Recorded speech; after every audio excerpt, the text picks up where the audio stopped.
Depuis le Moyen-Âge et partout dans le monde, des personnes ont frôlé la mort et en sont revenues. Elles décrivent par la suite une expérience particulière qui s'est produite alors qu'elles étaient inconscientes. On appelle cela une expérience de mort imminente. Pour ces rescapés de l'inconnu, il est parfois très difficile d'en parler. Néanmoins, les spécialistes ont pu établir certaines caractéristiques.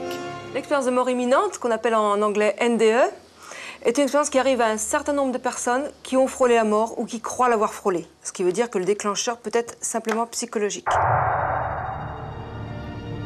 Philippe Labro est écrivain et journaliste. Il y a un peu plus de 10 ans, il a été victime d'une pneumopathie foudroyante. Nicolas Brulard est photographe. Il a été victime d'un accident de voiture. Leur point commun, ils ont tous les deux vécu cette expérience plus que troublante. À l'âge de 20 ans, j'ai eu un accident de voiture, ce qui m'a provoqué un arrêt cardiaque et respiratoire. À partir de ce moment-là, j'ai fait un voyage fabuleux. En fait, j'ai pas de mots pour l'expliquer, mais en fait, je suis sorti de mon corps. Je me suis senti deux moments assez insolites, assez même extraordinaires. D'une part, sortir de mon corps.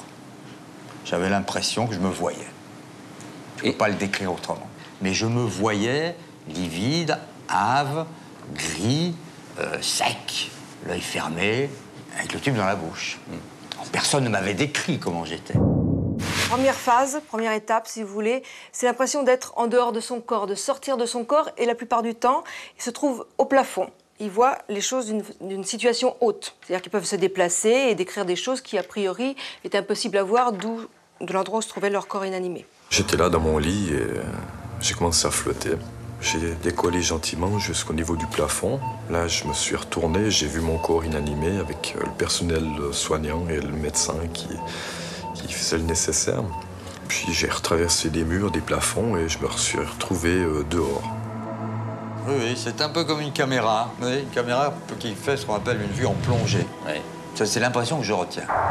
Après, on appelle la phase du tunnel, mais c'est pas toujours un tunnel. Donc c'est un espace sombre, un espace de transition, de passage.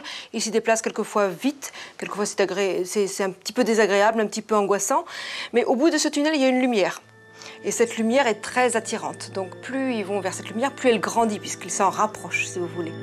J'ai le souvenir d'une lumière aveuglante et néanmoins pas douloureuse. Mais ça a été un moment de bienfaisance totale. J'ai eu l'impression de rentrer comme dans un tunnel. Et cette lumière grandissait de plus en plus, jusqu'au point de m'englober complètement. Il peut y avoir aussi des rencontres dans cet espace. Des rencontres qui sont de deux types. Soit des proches disparus, un grand-père, une tante, qui vient leur délivrer un message, leur dire quelque chose. Par exemple, ton heure n'est pas venue, il faut que tu repartes. Ou bien des entités qu'ils qualifient de spirituelles. Tout le monde peut vivre une NDE, simplement certains s'en souviennent et d'autres pas, ou certains l'ont vécu, ou d'autres pas. C'est comme pour les rêves, on sait que tout le monde rêve toutes les nuits, mais certaines personnes s'en souviennent et d'autres pas. Rêves, hallucinations, expériences paranormales, la science ne peut l'expliquer, mais les millions de témoins qui auraient entrevu la mort en sont revenus bouleversés.